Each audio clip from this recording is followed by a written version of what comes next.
So, for my project, I worked with the Mazorca Colectiva. That's the name of it. And my presentation is called Weaving Community, Remembering Our Roots. I did volunteer work in the gardens of Mazorca, a total of about 6 times over the course. I also attended 2 women's circles, 1 community circle, an exhibition launch, and I had 2 conversations on Zoom with Nicola, the founder of Mazorca Colectiva. And a question that I had that arose out of my experiences is, how does this community grow? How does it thrive and survive? These people are living in different parts of New York City. They're not located together. And I wanted to learn how the needs and the voices of individual members aligned and combined with the community needs, and how it kept the community together and made it strong and healthy, because they really had us have a thriving community. So in this presentation, I'll briefly introduce the school, the gardens, and the Mazorca community's founders. I will share snippets of conversations and lessons I learned from listening to my collaborators. I did a lot more listening than talking.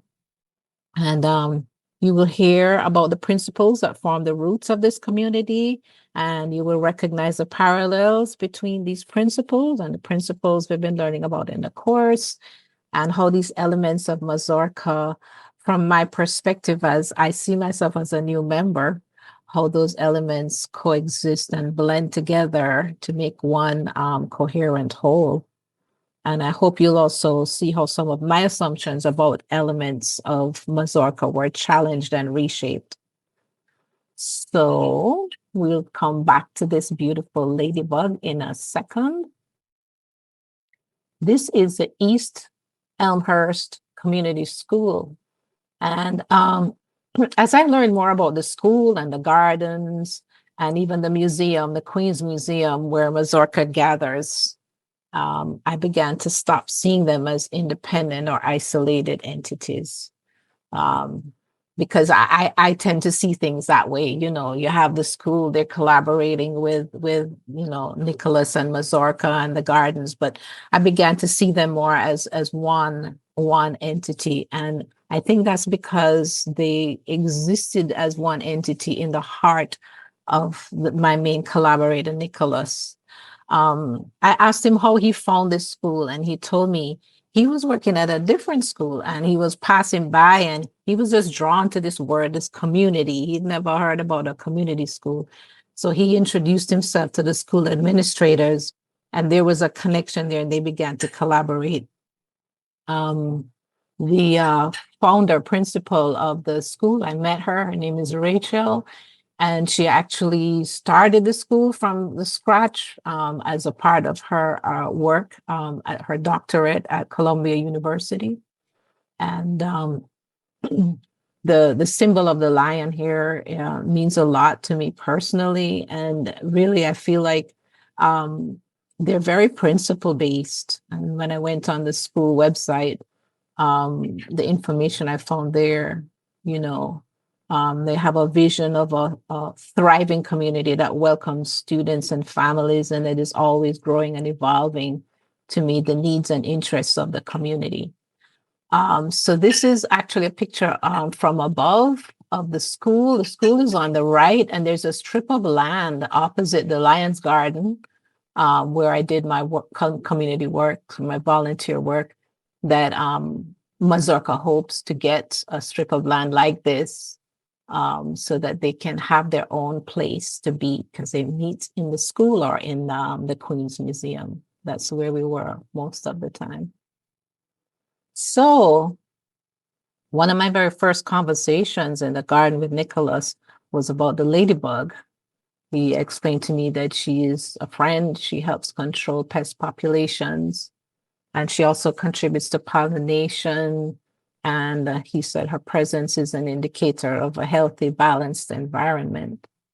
So that was my first lesson that I learned, that I listened to. And I thought about it as a spiritual parallel, that in the community, we want to be a friend. to our community members, just like the ladybug, that with every action we take, we should aim to contribute to the healthy balance of the community. And we are pollinators as well in spreading, the messages that we learn from the garden, from nature, and from our meditations in whatever spiritual tradition we are, because Mazorca isn't like a church. It isn't one belief system of the community. Some of them are Christian, Catholic, some of them more into indigenous practices. And so that was my first lesson in the garden, was to be nice, to be nice and to be helpful in what we do. The Peace Garden is another garden. This is where the composting system is. And the school children spend time here learning about nature. My collaborator used wooden pallets donated by community members to make the bins and also the beds for planting and whatever was needed for the garden. And the reciprocity was, I would say, another lesson and conversation that we had, because there was a culture in Mazorca of always giving back. And this is from the indigenous culture of the various South American countries where most of the members come from. And we will learn more about how that community came together in I think the next slide. Oh, this is a bug. There were lots of bugs in the compost. And that's another thing I learned. Sometimes the things that you are afraid of and don't want to have around you can be good things for you. These are very good for the soil and the compost. They help to break it down. And that was another lesson I learned. So how it started is with Nicholas and Anna. And they saw the challenges that were faced by immigrant families, like their own family, the food insecurity, economic hardship, and racial prejudice and racial capitalism. And they looked for help and they couldn't find much help. So they decided to start a community where they could practice ancestral traditions and have what they call inherent sovereignty, so that they themselves have a stronger foundation, a spiritual foundation that would help them heal and survive in a new land.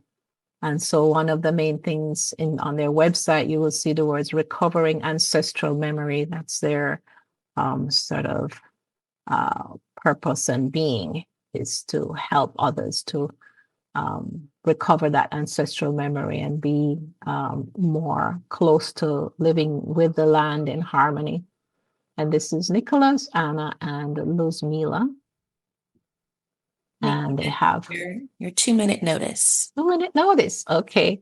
So some of the things I learned is that we can learn from Mother Earth. Mother Earth provides us with plants that are medicine, and also biodiversity is a big thing that I learned about in the course, and also from Mazorca, and also in the spiritual sort of parallel for community living is to have fellowship of the diverse peoples in the community.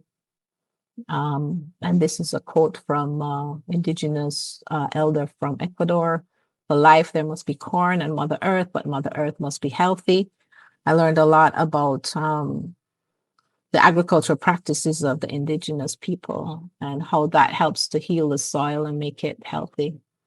Mazorca itself means corn on the cob, it translates, but really it's a symbol for community. The way that the corn is lined up on the cob, and it sustains us. It's very nutritious. So in terms of one of the biggest conversations I shared with Nicholas the chapter that we had from Bill Plotkin's book, and the concept of mankind maturing, and that the problems we're having is a sign that we're going through an adolescent phase.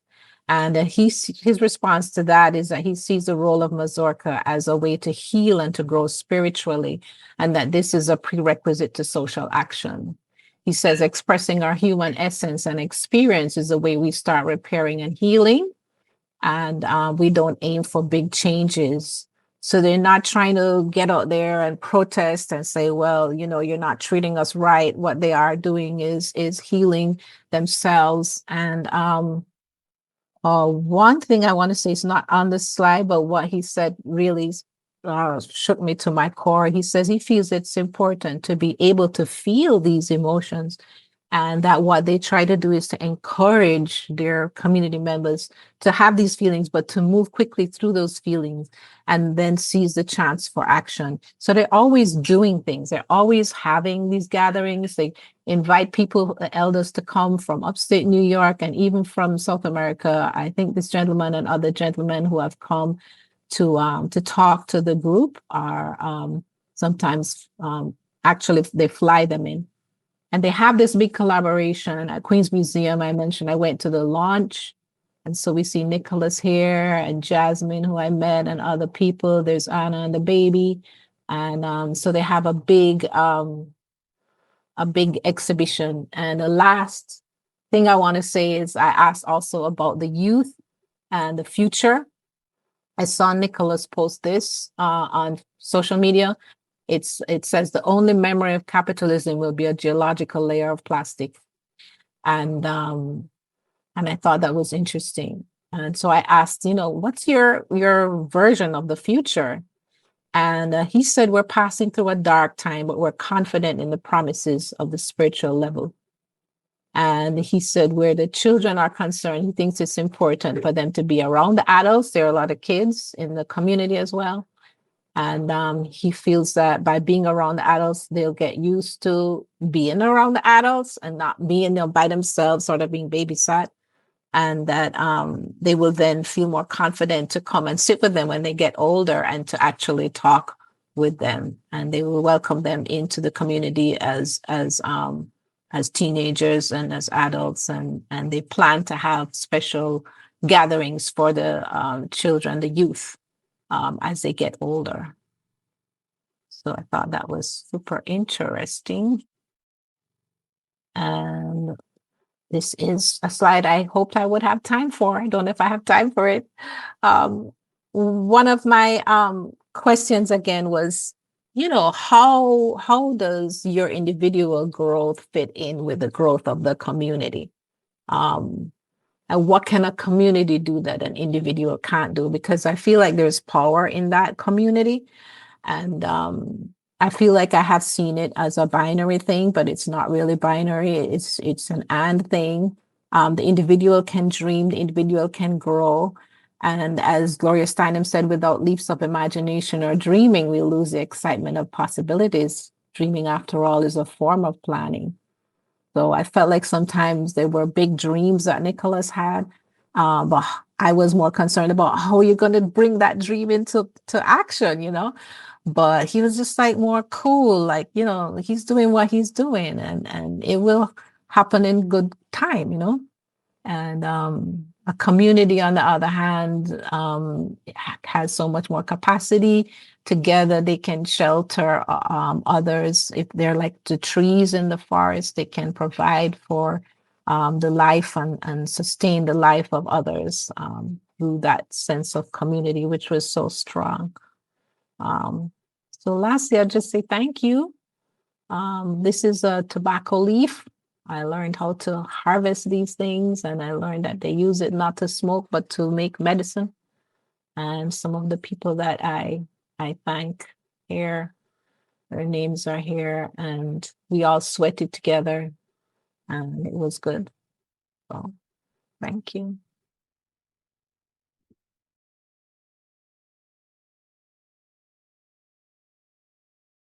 Yes. Yes. I am a part of this community now, and I'm still learning so much. They actually have community teachers, and I didn't talk about that. But when I saw the kids in the garden, they have one of the community members, or two of them, or two people actually go in like twice a month and have a curriculum of teaching about gardening, about the environment, about, those things, and history of the indigenous people. So they started with this school, and the plan is to have other schools come in as well. But this is the first school that they started with because they had this relationship through Nicholas, just going in and introducing himself to the teacher and really having a relationship with that teacher who had a similar vision for the community.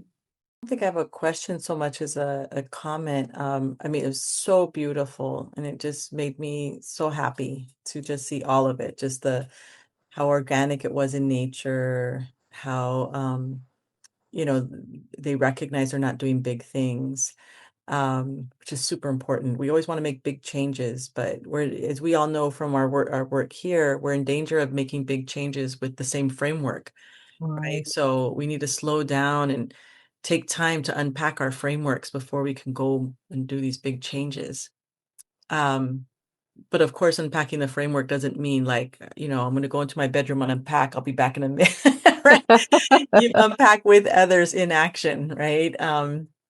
Yeah, so I appreciated all of that. But I think the one comment I want to make that I'm just really grateful for is that you were really clear about like how the collaborator responded, to like you bringing in some of the resources. Like you said you brought in this concept of humanity's movement towards its collective maturity, and that your collaborator responded with a recognition of the importance of doing healing work as a precursor to social change, right? So it was very clear how that, like what that brought up in their own thinking, which was really interesting to think about that within the concept of humanity's movement towards its collective maturity. I would never have thought about that. It's just obvious that they've been thinking about this and doing it for years, and it's very personal. When you go into the circle, I didn't even try to take pictures because we sit down on the floor or on the grass and we're really just sharing our hearts. Each person gets equal time to say whatever they feel on their heart, and they're just so supported. Sometimes people cry, and it's just really moving through those emotions and feeling that support that, you're not alone. It's so important. Yeah. And I'm so happy that I have this opportunity to be in this community, and they welcome me. And, they don't care. They have people come from far and wide. There was an Asian couple and, other African Americans I've seen coming through, and being part of the community. So it's not insular at all. It's, when I was first coming in there, it was like, they're all speaking Spanish, and they were so happy to help translate for me. Yeah, that was good. Different people, they'll be there talking in my ear. Giselle or Nicholas or Anna will be whispering in my ear and saying, that means that means that. So they're very caring, very caring people. Beautiful. Yeah. Thank you.